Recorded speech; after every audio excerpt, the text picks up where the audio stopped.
Was poppin'. Welcome, Nicky Moose. I'm Nicky. That's Moose. What's up, Moose? What up, y'all? And welcome to episode 110. 110 people. Yeah, I can't get used to this big number stuff, but we have a lot to talk about. Of course, we are going to talk about Elon Musk, Twitter, the layoffs, the $8 to get verified, this good or bad. We're going to talk about the branding side of it and the business side of it. We're going to be talking about Berner and the experience, and not so much of the wholesaling, but just the true experience of having a brand. The true success of a brand. Is it customers? Is it products? Is it status? What are we doing? Of course, we have our new segments. I couldn't even talk. New segments, this or that, and what you can live without. Moose, how are we feeling with this episode?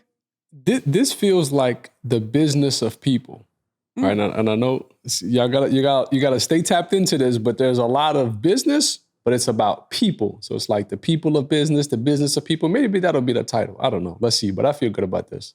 He feels good about it. So let's get into this intro. Two kids from Queens, cut from a different cloth.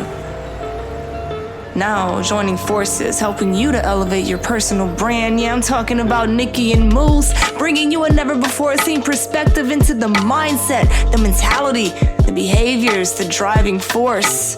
But more importantly, the stories behind the people and brands that you know and love the most.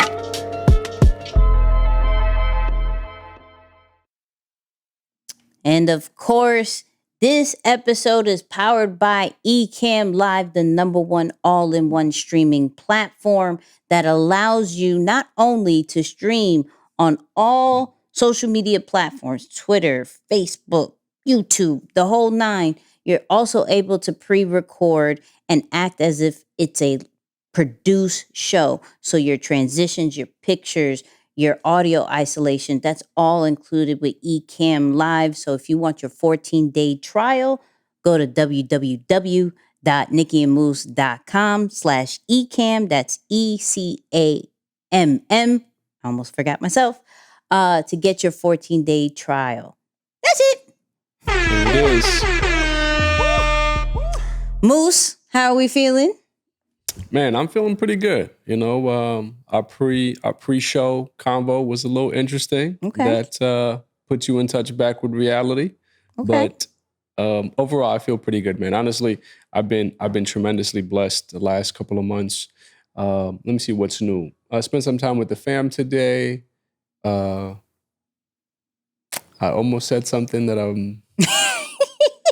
Yeah, no, I'm gonna wait. Maybe he's another fine. week. He's fine, people. This is another week. Another week. Another week of the just the simple part of Moose. How are you, Moose? I'm fine. Yeah. Where'd you go out? Outside. Okay, good. Yeah, I was outside for a little bit. Yeah. That's great. Shout out to Moose. For me, I'm Gucci. I'm still recovering from Jamaica. For anybody who goes to an all-inclusive resort, you're going to gain weight. This just happens. Shout out to the last time. Everybody knows the infamous, I gained 1 pound a day. I didn't do that this time, but I gained a lot of pounds. So, I'm surprised you gained any because you said the food wasn't all that. So I was like, oh, no, you good. No. But that means I had to resort to fries and burgers. And So you went to even worse food. Right.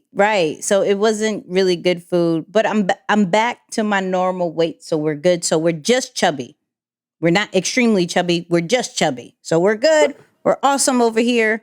That's a good setup going into the winter. You know what I'm saying? Just chubby going into the winter. Yeah. If you can maintain chubby, you're warm. You feel me? Like you're not. See? I like that. See? I'm just. I like that. Shout out to all my chubby people. We're out here. You know what I mean? Yeah. I like that. Besides that,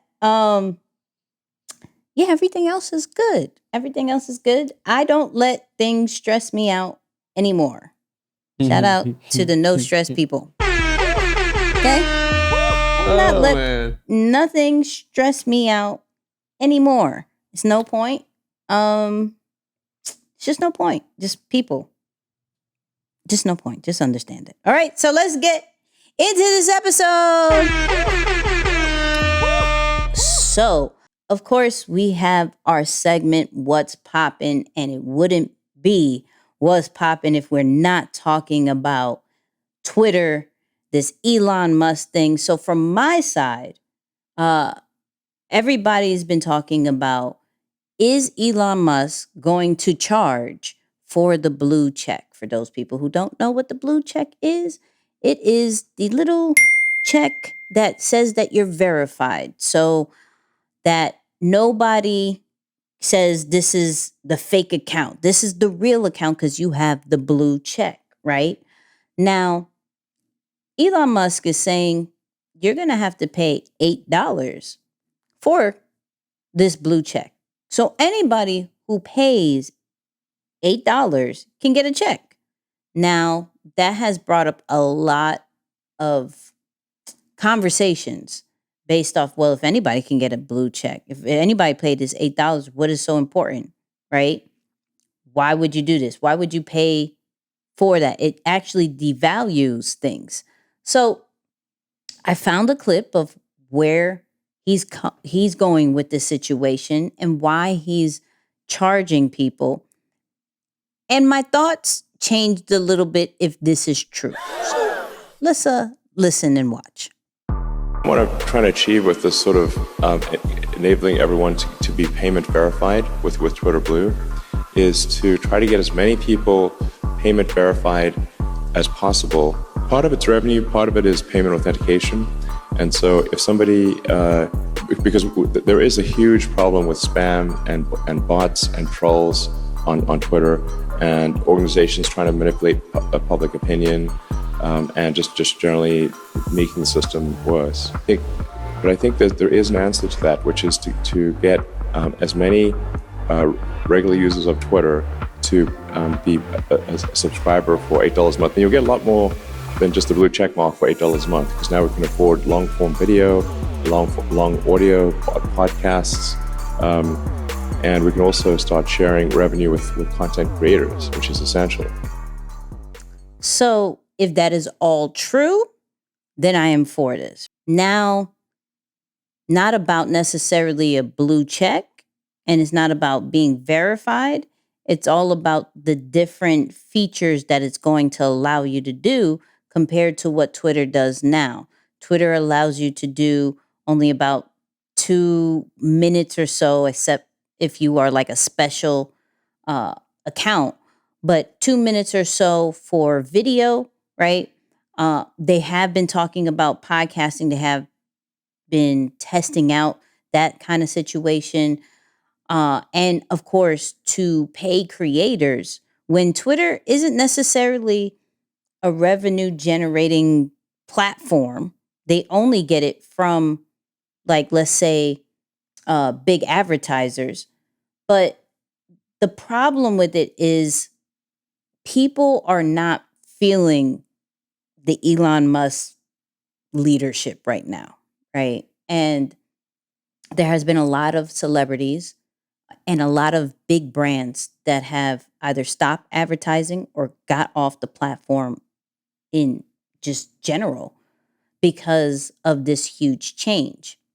Now, like I said, if this $8 for Twitter Blue, because right now Twitter Blue's I think about $4.99, and it allows you to edit your tweets and some other features, but nothing compared to what Elon was talking about.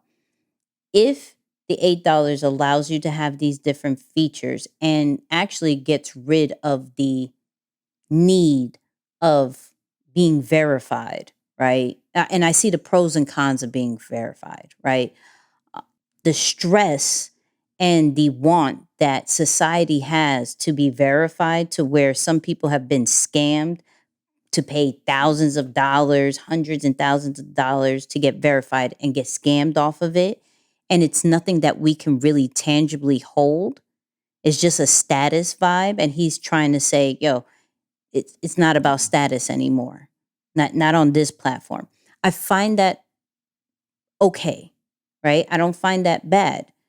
Now, there does need to be kind of a way to like show the difference between all these fake stuff and the real account. If he's saying, well, the fake accounts are not going to pay $8, I'm not sure if that's all the way true, right? Like, I feel like a random person, a random catfish, can go buy Twitter Blue and call themselves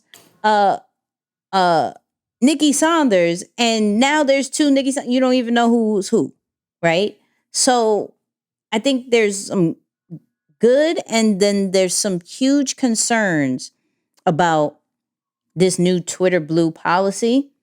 Now, when it rolls out, there's still no talks about that, but I do see a good and a bad side, and I will be testing out Twitter Blue. I will say that, not for the verification, but more for the different features that it is going to allow. And I love going into platforms that are considerate of the creator economy. And that's what he said at the end. And if it's true, you can get my $8. I'm okay with that. If it's true. The second it's not, and you take too long doing it, I'm out. Interesting. But interesting. I mean, yeah, I just thought it was interesting because there's his reasons for adding the fee. None of them included safety. He said revenue and payment authentication. Like, okay, so those are both money moves.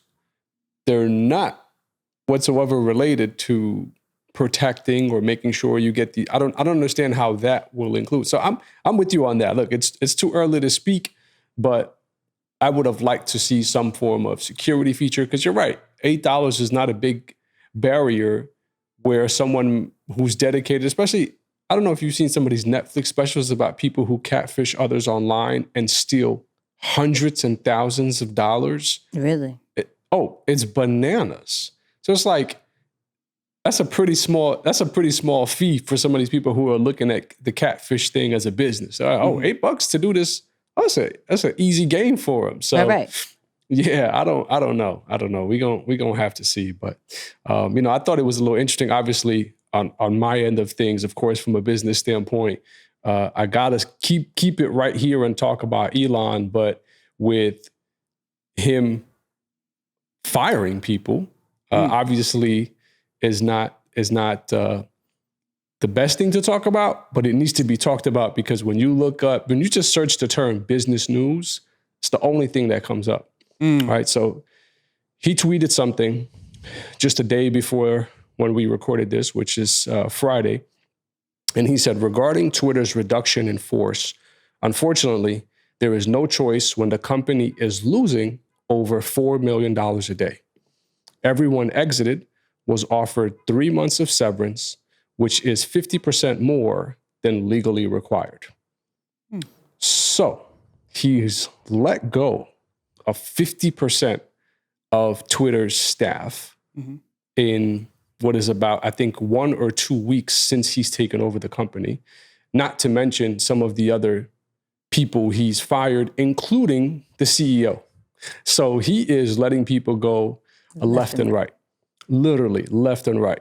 Now, it's interesting because the former founder and CEO of Twitter, or I guess he was the owner, Jack Dorsey, he put out a tweet and he was apologizing, saying that that was also partly his fault because he let the company grow too big. And I don't understand where that's going, where he's going with that. But anyways, as this stands, look, I think it's never easy when you have to let people go in the business, right? Obviously, you're talking about people's lives literally having to change in a blink of an eye, especially when you work for a company like Twitter, obviously you probably hang your hat on such an accomplishment. But anytime people have to go into business, that's not a good thing. I will say this though, while I don't necessarily agree with what he did, because we don't know the truth behind the facts that he's sharing. Is the company actually losing $4 million a day? I don't know. I don't know the facts behind it. If it is, that's crazy. Now, the approach, I agree with the approach. And here's why I say that. And I think of people who stagger in the middle and kind of allow people to die like a slow death. Right? It's like, what? It's just like, yo, let's just take our time with this. No, it's funny because my attorney's telling me something. He said, look, it's always good to know where somebody stands. You want to know if they like you or if they dislike you. Mm-hmm. The worst is to be in a situation where you don't know what the other person is thinking. And so I agree with the approach in the sense of like, hey, we know we have to make a change. Let's do it immediately. Let's not try and do it little by little so we don't get media attention and maybe upset some people who might have invested in our company or things like that. So I agree with the approach in terms of this is what we identified as a problem. Let's cut it immediately. Now, again, I'm saying I don't like the fact that it had to come in the form of layoffs or firing people, right? That's never a good thing. But the approach I do agree with. Only time will tell, of course, are these facts that he talked about accurate and true? Is the company losing $4 million a day? That stands to be seen. Will the $8 per month really help to bring in a tremendous amount of revenue and take spammers and bots off the platform? We shall see. I mean, I think it's just really turning Twitter into a paid social media channel.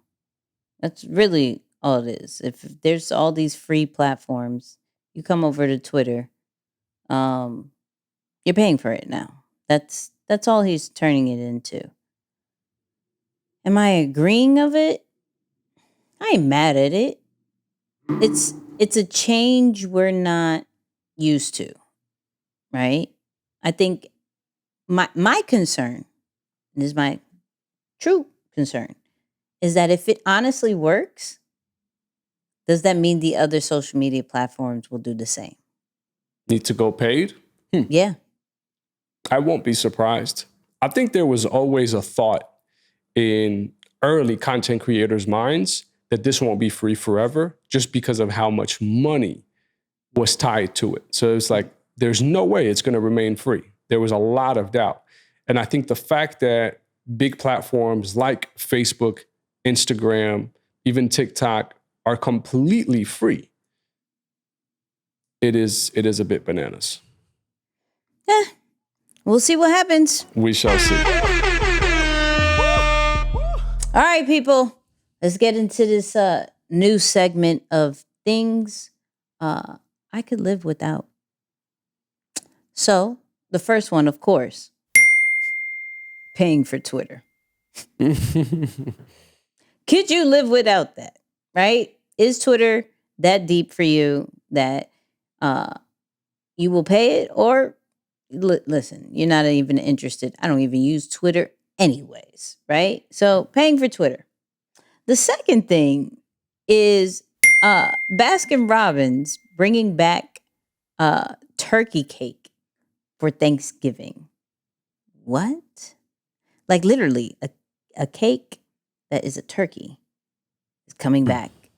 Is it flavored turkey? Oh, that's what I want to know. Is it flavored turkey? Because that's weird. I think so. Is it? It is, and it's weird. Okay, so could you live without that? And the last one, which I'm so over. McDonald's bringing back McRib back for the final farewell There it is. tour. Yep. Farewell. Say that 5 times. I mean, McDonald's is bringing the McRib back. Do we care? Could we live without it? Did we even live with it ever? How about that? Did you ever have one? No, never. I believe it's pork, and I don't. There you go. I've never lived with it. I've Yep. never lived with it. There you go. Yeah. And I never had one. And it keeps leaving, and I have abandonment issues. So just go. Oh man. So man. in the comments, tweet us. Hello. Tweet us. Email, whatever you want to do, however you want to respond to this. What could you live without? Paying for Twitter, Baskin Robbins coming out with a turkey cake, and then the McRib. Let us know. Now, of course, it's time for the blueprint, right? This is where we look at some of the greats, some high respected influencers, just CEOs that are doing it and breaking it down for how the regular smegular people like us can learn and use it for our brands and businesses, right? So in this week, I have been super in love with Berner. Okay, who is Berner?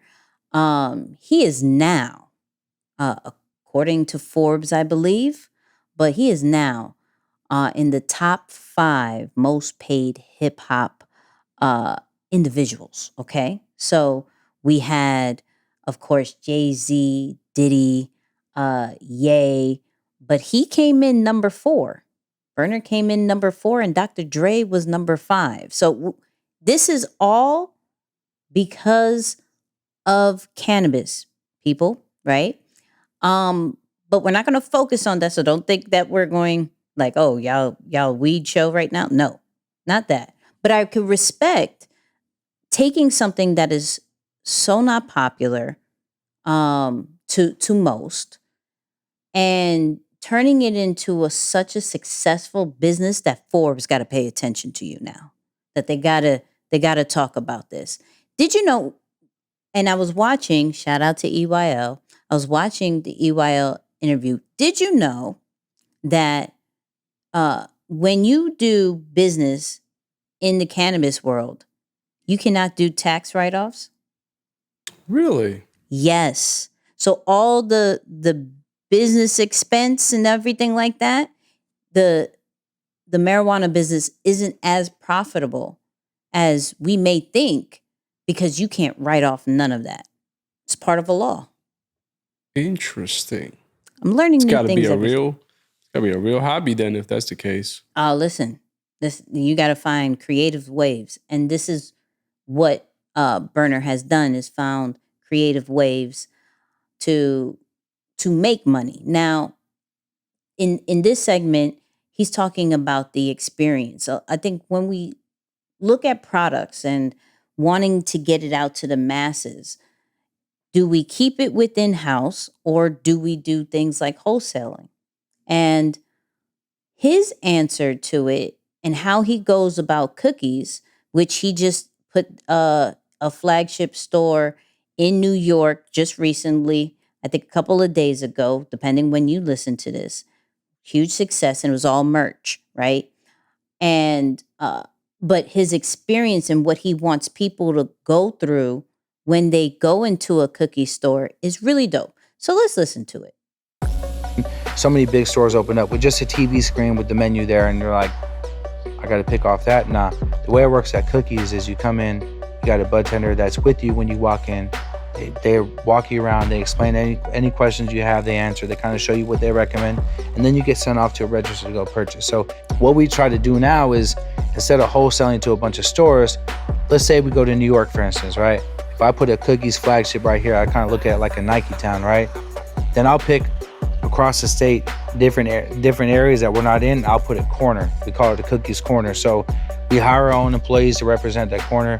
We merchandise it a certain way. And so that way, if you go into another store to buy our product, you're kind of still getting a similar experience that we control. Like, we want to control the experience. It's really about maintaining quality and integrity for our brands. So the reason why I love this is Two things. One, experience creates your uniqueness, right? Depending on what you do with your brand and how you allow the customers to experience your brand, that allows you to stand out or not, right? You could be doing everything like everybody else.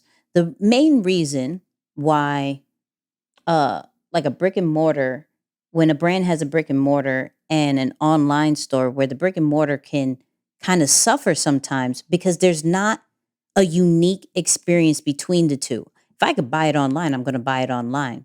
Why am I going all the way into the store? Same way that we have to think about just brands in general, where, well, if you're not different than any other store that I go into, why would I go into yours? So if he realized from the first part, oh, all these other marijuana spots just has a TV, you get the menu, and you just got to do it yourself. Where now I'm making it a little bit more intimate. Now people want that experience, the same kind of Chick-fil-A kind of vibe. I'm going there because you're saying my name.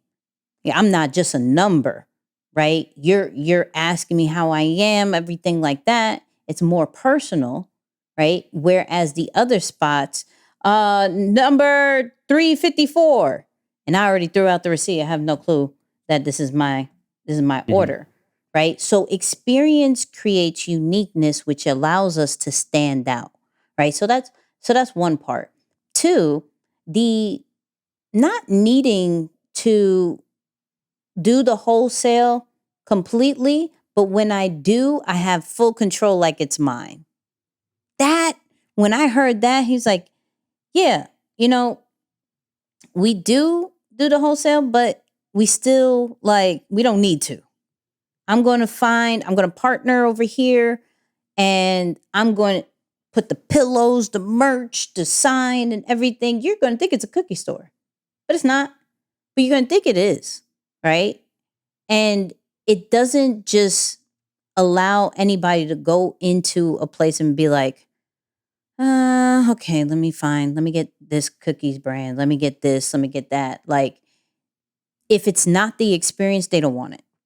And they don't want any other store to kill the experience that cookies has. Like, and why I'm so fascinated about Berner and the whole cookies brand is because it reminds me of a sneaker release.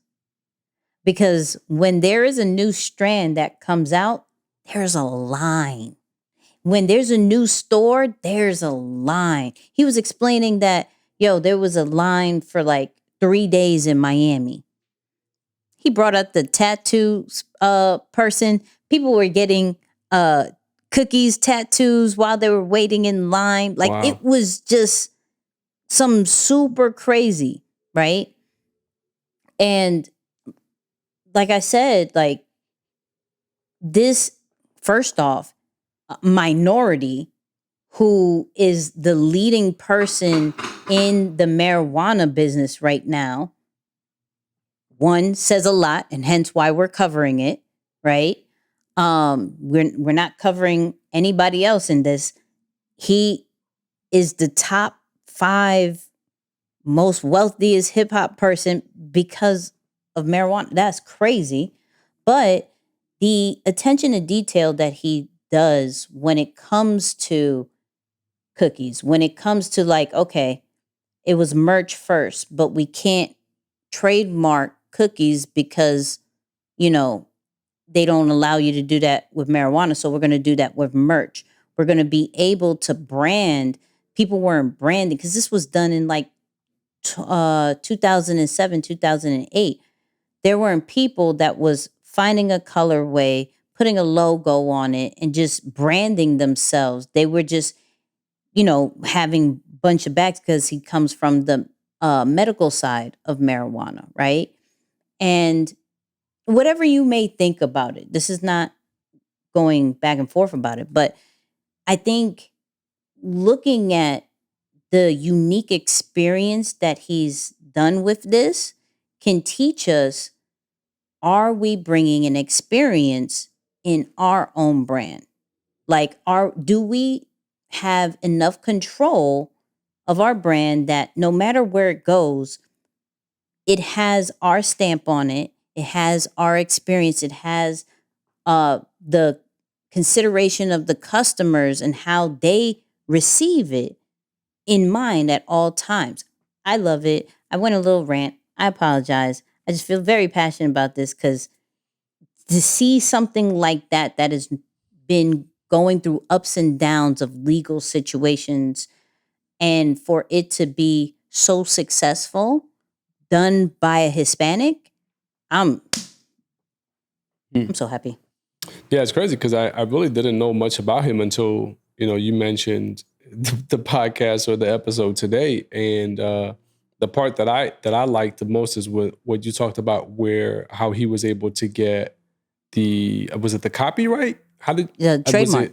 Trademark. Yep. Yeah. Yep. That he was able to get trademark through merchandise or through clothing instead of, the path that he's on now, which is definitely interesting. But I do got to agree with the first thing that you said. I have pretty much gave up on shopping in stores because it's just so much more convenient online. I mean, literally, I went to the mall maybe a couple of weeks ago and I was like, I'm never doing this. Unless I absolutely have to, I don't think I want to anymore. Like, I was really frustrated at how inconvenient it felt. And to think about what you're saying now, it's true. If stores would go out of their ways and think about how do you just make the experience a little bit more convenient for the consumer so that they can, because here's the thing, as a business, you need the physical stores, especially if you're a long-standing brand. Some of the bigger brands, obviously like a Nike or whatever, that have been around forever. That the store, the physical presence of a store, it shows the brand's, I don't know if it's reach or growth or whatever, like you're accustomed to seeing certain stores everywhere you go. So you need the stores. Now, it is no secret that you probably generate way more sales online than you do in stores in 2022. I'm willing to take a bet that's probably the case across the board. But to still have the stores there, eating up all the expenses that they probably take from you and not do anything with them or think about a way to innovate the experience in store so that, folks can start to say, all right, I can shop online, certainly if I don't have time, but I still enjoy going to the mall. Like there was a time, at least in my childhood or my upbringing, where going to the mall was a cool thing to do. Like you went to the mall to hang out. Like that was a vibe. It was actually like the cool kids went to the mall. Yep. So I don't know that that's the case anymore. I don't know. I think businesses can benefit from what you said there. So yeah, y'all could have checked to Nicky on it. But even with that, like, he even mentioned to that point, like, why would, and here we go. Bear with me, people. Not trying to go legal, illegal situations. But he said, okay, based off how culture was before with marijuana, what would make people go into the store? Oh, easy. We have things that they don't. Like you still gonna have a different experience than what you would get anywhere else. Online, streets, whatever it is, right? It's so important to figure out what is the experience that you're trying to give to your customers that will make you different, regardless of who's doing it. And that's where I was like, I gotta pay attention to this. I'm going to go on a whole tomorrow, like binge on all his interviews, because it's just like he's been in the game for like, I think, mad years, and how he brings music and cannabis and just the business side of everything, the internet, like Instagram. He said Instagram was what blew up cookies. Wow. Yeah. And so, and with those three hand in hand, it was the success of cookies. Like his music helped amplify the cookie side, which then blew up in the internet. It's like there's always different ingredients that shows the success of a brand, and we just have to figure out our own ingredients while learning from all these others. So, Yeah. yep. But going into still talking about ingredients of, brand success, business success, Moose found a really dope clip that I'm going to let him introduce because I can't say the person's name. Yeah, no. So this young man, I was about to say this guy, but he's really a young man. The guy's only 22 years old, and he's the CEO of a company called Vice, which is basically an AI tech company that helps financial fund managers manage their funds, right? His name is Samir Vasavada. And I hope I said that right, but I think it is. So we're going to go with it anyway. Okay. But incredible story. I think he's already, company's valued at $1 billion, 22 years old. Yeah. Hold on, hold on that. Yeah, crazy story. But I was listening to this interview that he did, and then he was talking about some of the mistakes that other young founders make that don't allow them to grow successful. So this is the clip here. There's only one thing that really matters, and it's your customers and your product as a result. So maybe two things. Other than that, product and customers, and maybe you can kind of start to think about okay, so once you nail product and customers and you've got culture and some of these other things to running a company, none of that other stuff matters, right? Founders get too obsessed, especially young founders, with status. If you can't nail customers and product, you're going to fail at everything else. The types of VCs you raise money from, the pedigree of the employees you recruit, the time that you spend on going to founder networking events, all of it, it's a waste of time. Yeah.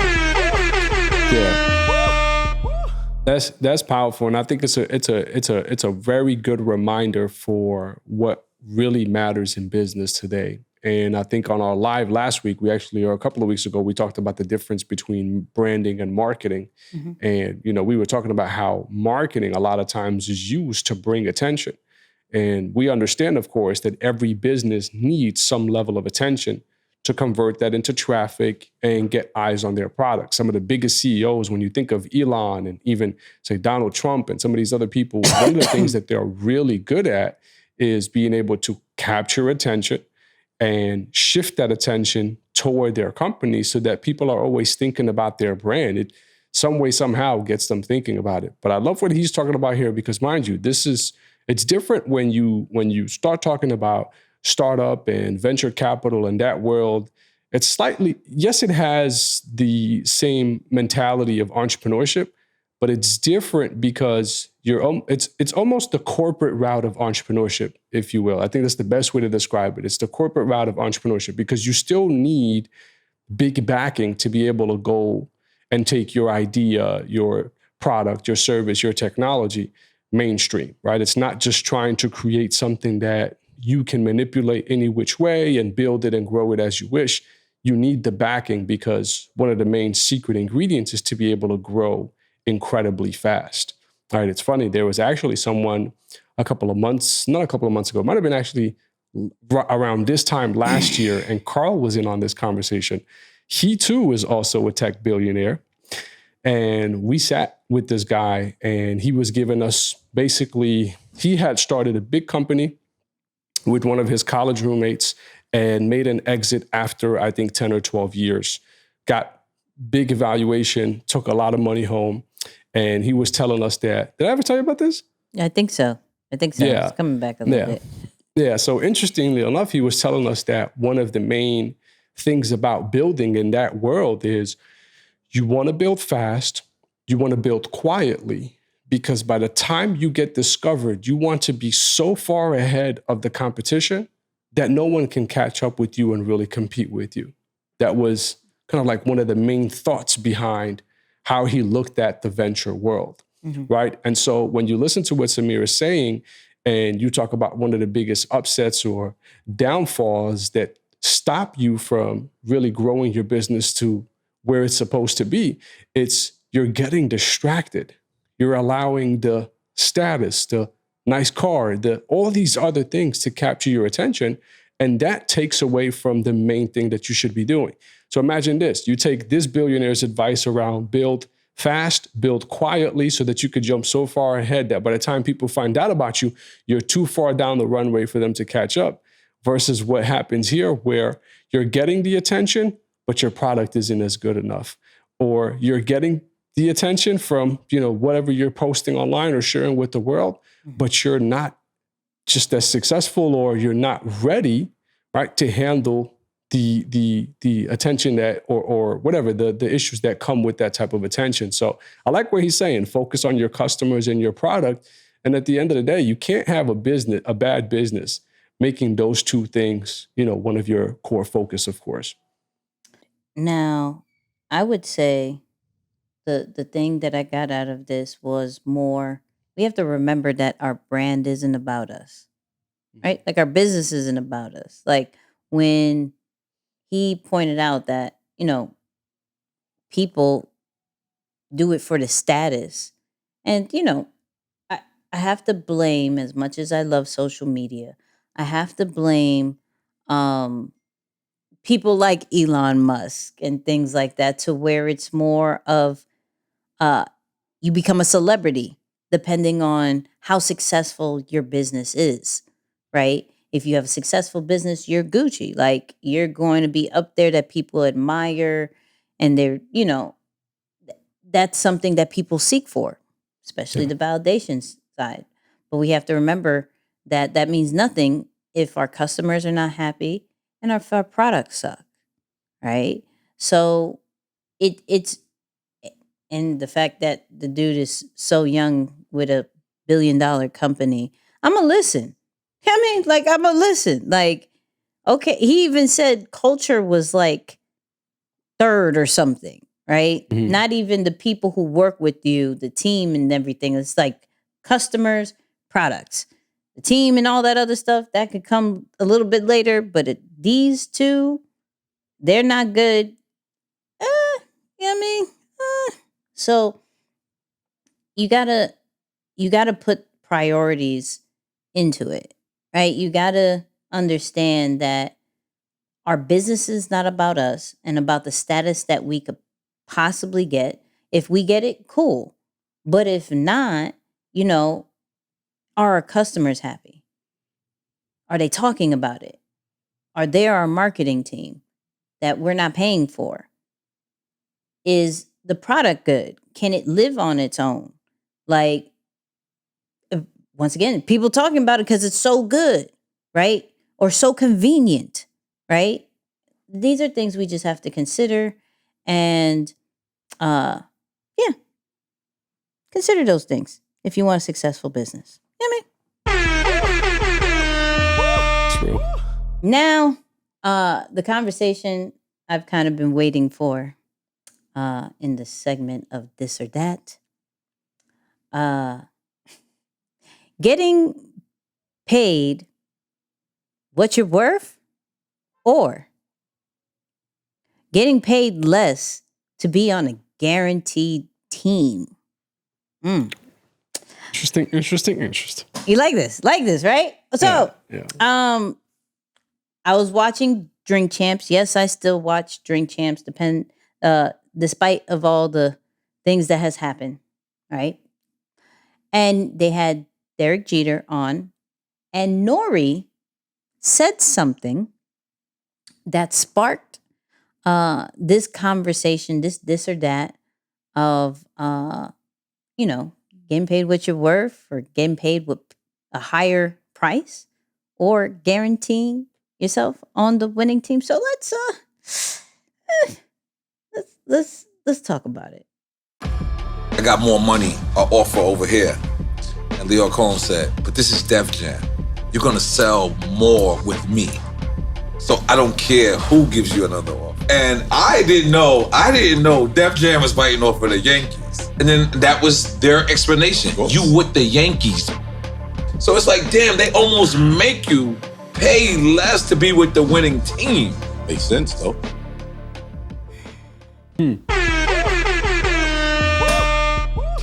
That's a very interesting point. I mean, I could see both sides, right? From one side of it, you're saying, hey, look, you're going to have a lot more success.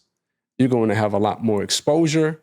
And of course, you're going to win or make more money, maybe not directly, but possibly indirectly, just by being on this side, where you might go over there and they'll pay you more, but they know we're number one. There's this desire to do whatever you can to try and build, but at the end of the day, you know that you're still looking up to the big dog down the street, which in this case is either Def Jam or the Yankees. But at the same time, and it's funny because I saw something earlier this week, I think it was on Business Insider on Instagram, and they were talking about how millennials or Gen Z, they're not lazy. They're just no longer down with toxic work culture. Like they're no longer accepting of, oh yeah, you got to work like a dog to be successful and this kind of thing. And they were really trying to show the difference between what was deemed acceptable maybe in the early 2000s versus what the world is today and how so much has changed. And so I think that brings a good argument to this idea of, do I really need to sacrifice everything and accept less money to be on a winning team? Can I not have both? I guess that's can I not have both? Can I not get what I'm paid, what I'm worth, and also play for the winning team because I'm damn good at what I do? So selfishly, I'm gonna say both. Can I have both? How do you do both? How do you can't have both? Because it's like, so by the way, for context, folks, this interview was with Derek Jeter. Yes. I will talk about the Yankees because we're talking about Derek Jeter, and although I'm still a little hurt from the Yankees, it is Derek Jeter, which is an automatic pass on everything because he is the captain of the New York Yankees. However, they were talking about when he was a free agent and he was going to re-sign with the Yankees, or wanted to re-sign, and he was entering contract negotiations. And he had one request, which was to keep negotiations private because he didn't want the media to know about it. What the Yankees ownership and front office did was they heard his desire and took the negotiation public anyway, as a way of leveling the playing field and saying, hey, although you've been with us for 17 years or 16 years or whatever it was at the time, it's still a business and we don't care. And so honestly, I think when you capture that context, all in all, it makes you think a little bit differently about this conversation, because I understand this idea of what you did in the past no longer qualifies you maybe for the future, especially in an area like sports where age is a big factor. But I think when I can't take that same example and think differently about the business world, because most people get better with age, right? And obviously, unless you're entering retirement, it's a different scenario. Maybe, I don't know. But most professionals are getting better with age. They're getting better with time. So I, on the other hand, would expect both. It's like, okay, not only do I have a strong track record, and I've likely made a lot of sacrifices to create that track record with and for you, and we see maybe the direction or the future of where we're headed, why can it not be a fair deal to accept both? Worth, a good person, and winning team. Yeah, you're such a good person. I am a good person, honestly. And at the end of the day, I still think that's how business should be done. I mean, at the end of the day, that's how I do it. I don't live by the rules that it's got to be super cutthroat. I just don't subscribe to it. So it goes back, I'll say this, and I'm torn from this because of just experiences that I've lived, right? But I'll say this, right? It goes back to a lesson that we spoke about with percentages in equity, right? Like owning 100% means nothing if it's not successful, right? So I'd rather have 30% if I know it's going to be successful, right? So if that is the case, and I'm going on a team, and like I said, I'm torn. If I'm going on a team that I know that I could possibly get paid a little bit less, but the opportunities are there to make more, and the guaranteed sales are there, and I'm actually making a guaranteed amount compared to maybe if this works or doesn't. This is where you go with more of you kind of go pros and cons with things, right? Because some situations will pay you more so they could build a winning team, so they could do that to others, right? They need to create a winning atmosphere. So now they have the leverage to be like, okay, if you go over there, cool, but over here, you're guaranteed these amount. And some people love the security. Some people love the ability to make more based off just having that stamp, that name under their belt, you know. So there is pros and cons, because in Nori's sense, right? Yeah, he sold a lot of records, but was he? And this is just hypothetically speaking, but was he the main man of Def Jam? Whereas maybe in this other thing, he could be number one, and maybe later on have a bigger situation. Like, there's a lot of things to consider. I think it's not so easy to say, don't do the winning team and get paid less, or don't do the higher paying situation, which is your worth.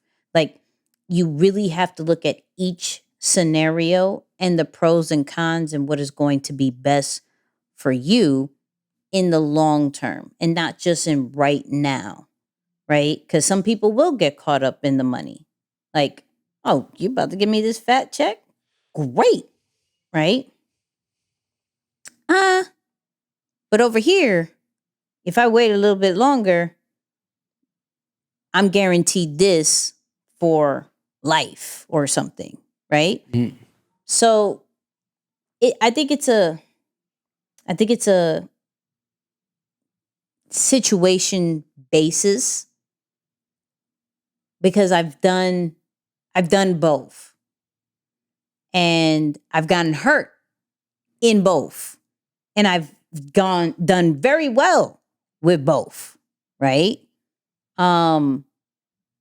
It's just a matter from that. It's just a matter of really pros and conning your life out when those situations of, this is the Yankees, this is Def Jam, this is whatever, is it really worth it?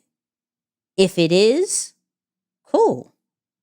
If it isn't, you will get stuck with the line that he says later, which is the whole, what was it? Loyalty one way is stupidity. Mm-hmm. Then it becomes that situation. And in that, I'm not cool with it. Just saying that. But there are pros and cons to, because I know, like, so from a videographer, photographer standpoint, right? I've heard that going to the NFL and becoming them actually pays way less than market value. True. But it's the NFL. Like, do you know, if I work for the NFL, I can possibly become this player's personal videographer, photographer, or I can get these particular opportunities. Some people do it because of the opportunities, right? Not because of the pay.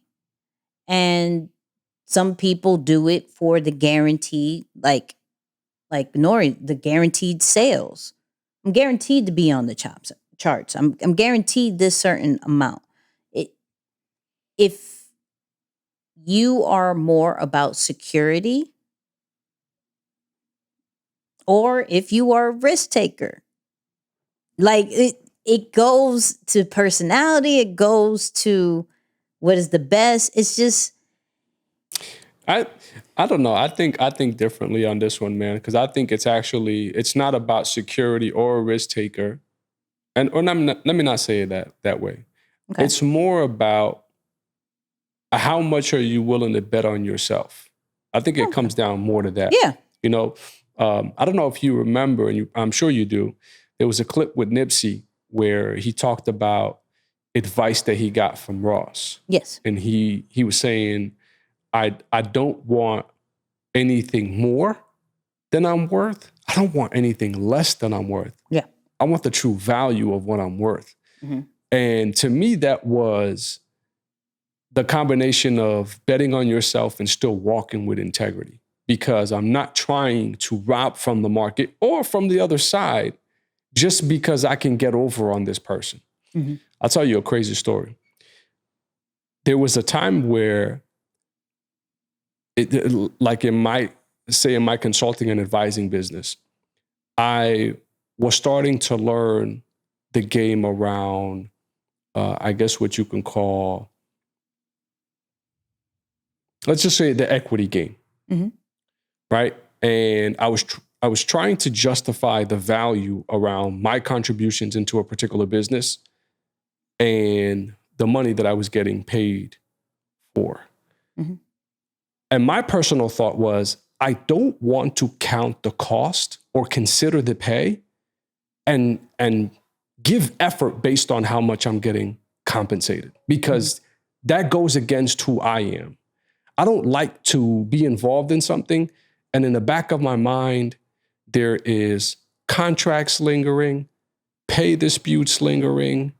Is this going to be worth it lingering? I like to work. I genuinely enjoy working. And so I went to that individual. I had a very simple conversation. I said, hey, look, I think if we're going to continue to progress at this rate, we need to start having dialogue from this retainer situation to an equity situation, because I'm now doing things that are building the longevity of this business. And it was without a doubt. This guy, I don't know what he was thinking. I'll say it for him. He was crazy. Came back a couple weeks later. True story. Kid you not. True story. I'll keep the name anonymous, but this is a true story. Came back and said, look, man, I thought about it. I think you're absolutely right. Let's do 60-40 in your favor.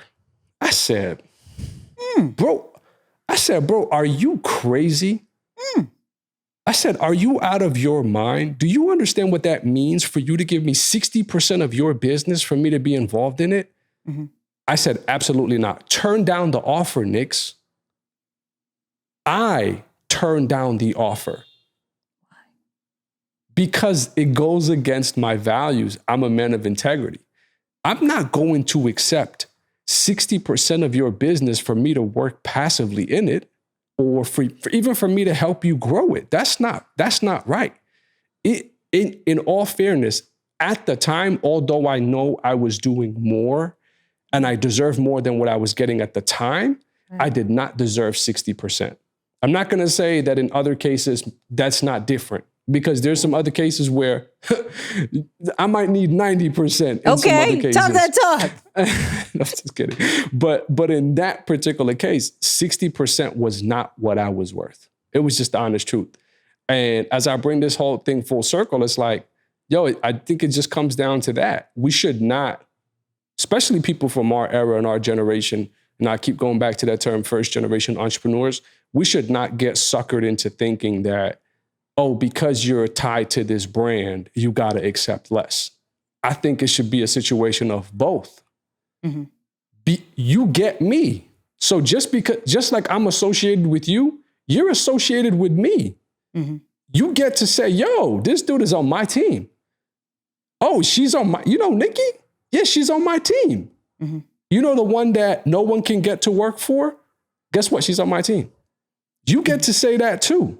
So in exchange for that, both. I want both. I want what I'm worth and I want the winning team.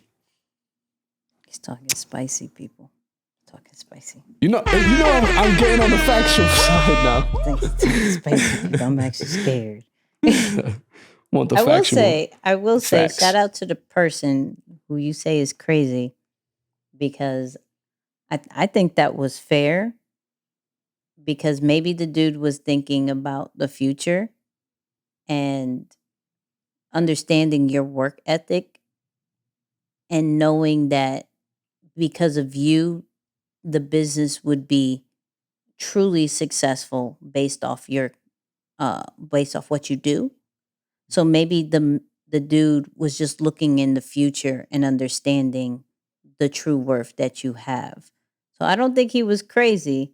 I think he was on to something. I think you were crazy. Okay. Hey, I'm open. I'm open to perspective shifts. I'm open to it. Yeah.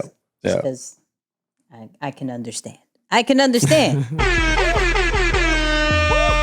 So, people, let us know in the comments what you would pick, whether it is a higher paid situation that could possibly be what you're worth, or even over what you're worth, versus the guaranteed winning team that could possibly give you guaranteed opportunities, guaranteed sales, guaranteed the things you were dreaming about. It's right there. So let us know what you would pick, the money or the winning team. You feel me? But follow us everywhere at Nicky and Moose, whether it is Instagram, Facebook, Twitter, LinkedIn, YouTube, whatever it is. We appreciate you. Don't forget to leave a review, Apple Podcasts, Spotify, leave a rating, that whole 9. Moose, final words.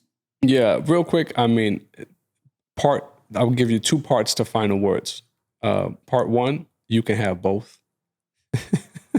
And just circle back on that one real quick. You can have both. But in all seriousness, I will say integrity doesn't expire.